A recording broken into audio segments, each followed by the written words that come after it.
Hey BookTube, it's Jackie. Welcome back. If you're new to me, hi, my name's Jackie. I sit on my floor and I talk about books. If you're not new to me, welcome back nonetheless. Today for you, I have a first. I have never done this video before, but I really like the concept of it, and that is the self-destructing book list. What this entails are books that I have deemed worthy enough to keep just for a few more months to give me that last final chance to read them, because they've been on my shelf for either too long, or I've never had a reason to go read them, or I just completely forgot that they're there.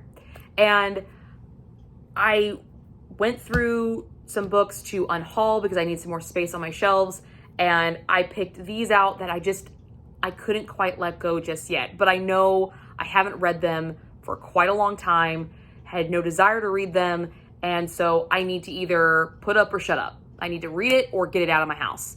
So they are going on the self-destruct list. And I have marked it as a year.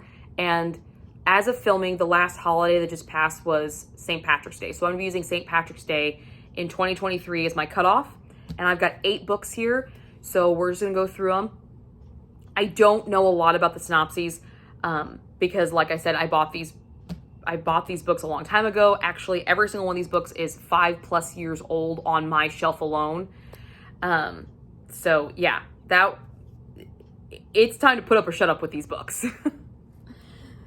The first book on this list is Ruth Rendells' A Girl Next Door. This is kind of a little thriller about a group of friends that play together as children, and as they get older, of course, they disperse, have their own lives. But this box is found, and it has 2 skeletal hands, one of a boy and one of a girl, and this mystery ensues, and they have to come back together to try to figure it out. I remember thinking that was a really neat concept, and that's why I got the book. Now, the benefit for this book about possibly actually making it through this countdown is that this book appears on my buzzword challenge book list. I put it as one of the options I could choose for one of the buzzwords. I believe it was directions for next. So there is a good chance I might pick this one up, knowing that it's on this list now. But we'll see what that TBR looks like when it comes to that month.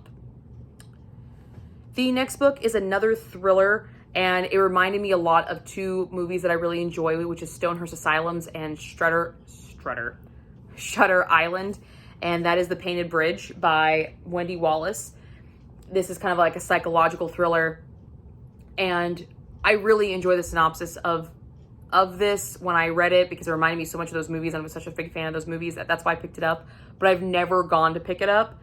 But when I was going through this list to unhaul some books and I kept reading the synopsis, it just kept pulling at me, and so I was like, I'm not ready to let it go just yet. So hopefully I will either get a readathon that a prompt will work for this, or I just feel the need for a really good psychological thriller one day. So the next book I bought strictly on a cover buy, and when I read the synopsis, I enjoyed it, but I originally bought it for the cover. And I bought this from Book Outlet. I don't even remember reading the synopsis until I actually physically had the book in my hand. And that was Jonathan L. Howard's The Brothers Cabal. This is about a vampire who's resurrected to become this general of this massive army of monsters, and he realizes that he needs his brother, who is a very powerful necromancer, to help out. And that synopsis sounds awesome. I'm reading a vampire book right now, so I've got vampires on the mind. So this is just like, yeah, you got to hold on to this one. You got to give this one more chance. But I bought it based off the cover because if you look at the artwork, it is not the same, but it's very reminiscent of the artwork from the Deathly Hallows in the Harry Potter films when they go into the animated version of the Deathly Hallows.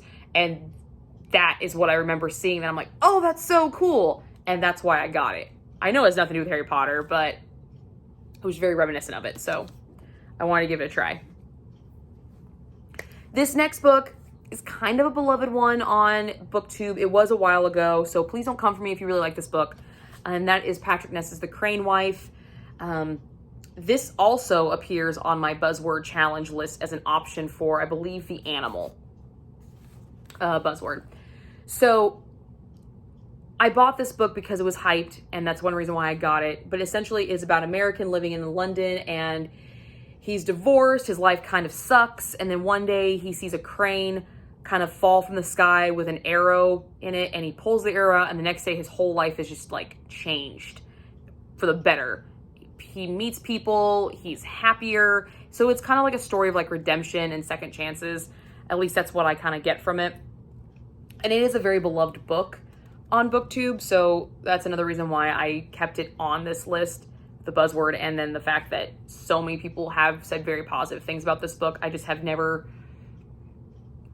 went to grab it. I think I tried grabbing it a couple times, but I just, squirrel moment, something shiny came in the way and I completely forgot about what I was doing. So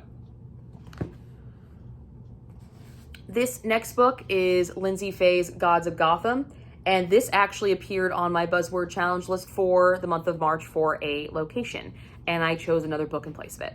So that just shows you how much of a radar this book is on, but I still don't want to quite let it go.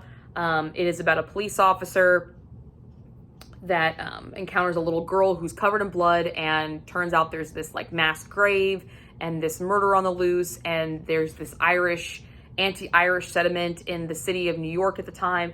It's very reminiscent of like Gangs of New York, and I really, really enjoyed that film, so I thought I would enjoy this book, and it is the first in a series. So I'm hoping that I will get to this one. But if I don't, it's been a hot minute. I'm not ever going to get to it. So this is its last chance.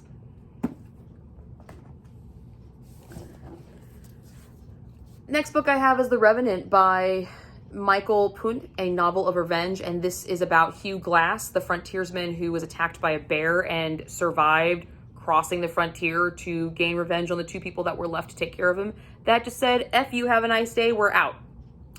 And it was turned to a film starring Leonardo DiCaprio, and Leonardo DiCaprio won his first Oscar for Best Actor for this film, playing Hugh Glass. The film was excellent, and that's the reason I bought the book, was because I loved the movie that much. I assumed I would love the book, because 9 times out of 10, the book's usually better than the movie. But this is a true story, so I don't know if that rule still holds. You know what I mean? But I was such a big fan of the movie that I wanted to read the actual book. So maybe I'll get this on Audible. This seems kind of like an Audible book for me, maybe. I might do that, and that's how I keep it. I'm not quite for sure. So, but The Revenant, it's on there. This next book is I'm kind of annoyed that this is on here because I really enjoy this author. But I've had it for so long, and I have another book by him that I'd rather pick up over this one. So, well, it's Ted Decker's The Outlaw. It's one of his standalones, and this follows Julian Carter and his 2-year-old son, and what happens to him when he's enslaved by a savage tribe in the jungle, and kind of why he makes some of the choices he does, and how this affects his son who is destined to save the world. Ted Decker always has that big ultimate twist to his books, and I'm a really big fan of him. I read his book 3 and Red, I think is the first one in that series. I can't 100% sure. I don't have either one of them because I checked them out from the library. But I remember liking both of them, and that's why I picked this one up. Because it was a standalone. I hadn't read any of his standalones before, but I've never gotten back to it. So maybe with it being on this list, I might pick it up. There might be a prompt with a 1-word title that I can use, or, I just want something thrilling and fast, because Ted Decker's books read really fast. Once you get into them, they're hard to put down. So I'm just not really willing to just let it go just yet.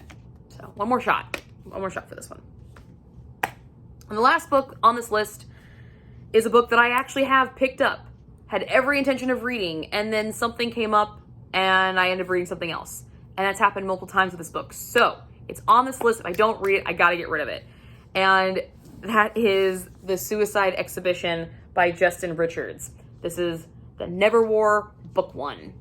And all you need to know about this is you have Hitler and you have aliens. Hitler and aliens, people. I don't really know how else to describe this, except it's Hitler and aliens and space and using extraterrestrials to win World War II. Like, that's what it is. And I think that's hilarious. And Justin Richards wrote for... Hold the phone. I believe he wrote for a show, and I want to say it's Doctor Who, but it might be Star Trek. Yeah, he wrote for Doctor Who. Yeah, I was right.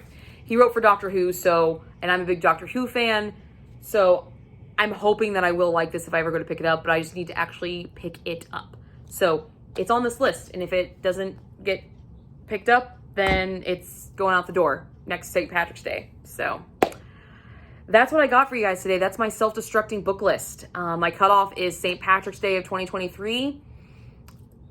Keep me accountable, guys. If you know of a challenge that's coming up that I'm picking the wrong book for, call me out on it. Be like, hey, pick one of those books that you want to read before you get rid of. There are some on here that I would like to read. Now that I've reread the synopses a few times, I'm just like, these sound really cool. That's what I thought when I bought the books. So we'll see. That's what I got for you guys today, and I will see you all soon with the next video, and have a good one. Bye. Why did I just wave you with it? Bye, guys.